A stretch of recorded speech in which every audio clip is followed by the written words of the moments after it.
Hi, my name is Joe Baumer, and I'm the president of Rouse Youth Football Association. And I wanted to talk today about concussions and the fear of concussions that I feel have been blown up in the media, much like an airplane crash. The odds are significantly higher that you'll die in a car crash, yet because of all the media attention, most of us get that little tickle of fear when we go up in an airplane, right? And I feel like that's very similar with what's happened with concussions. And I just wanted to talk about my opinion and my own personal experiences. My wife and I have two older boys, one who plays for Rouse and one who plays for Wiley.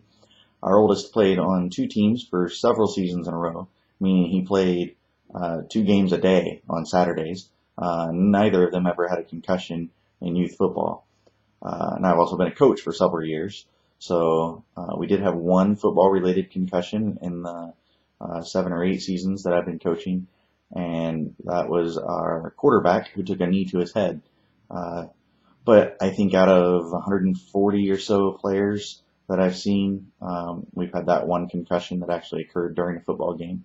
We did have a 6th grade season with my older son where we had 4 players on the team who had concussions, but none of them actually happened during football. One kid was diving in a pool and hit his head. The other one was walking on a rock wall and slipped and fell. Another one happened on a trampoline, and I lost the 4th one for a moment, but it was another silly thing that boys just do being boys. I think he fell off of his bike, actually, if I remember right. The bottom line is none of these came from football, and that's what I'm talking about. It's definitely something that we take seriously. It's definitely taken very seriously now in the football world, and because of that, it's really proven to be a minimal risk, in my opinion.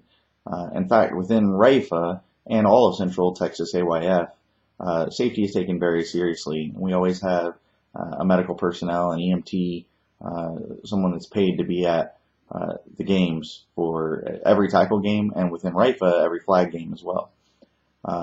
In my own experience, that's a good thing. It's been the sandlot sports or the unofficial, unorganized activities where kids just being normal kids end up getting each other hurt.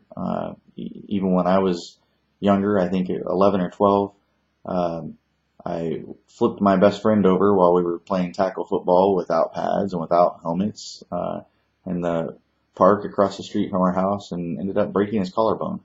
So, I think had he had pads and a helmet and a referee, that never would have happened, because it's definitely a move that was illegal, and he ended up injured because of it, right?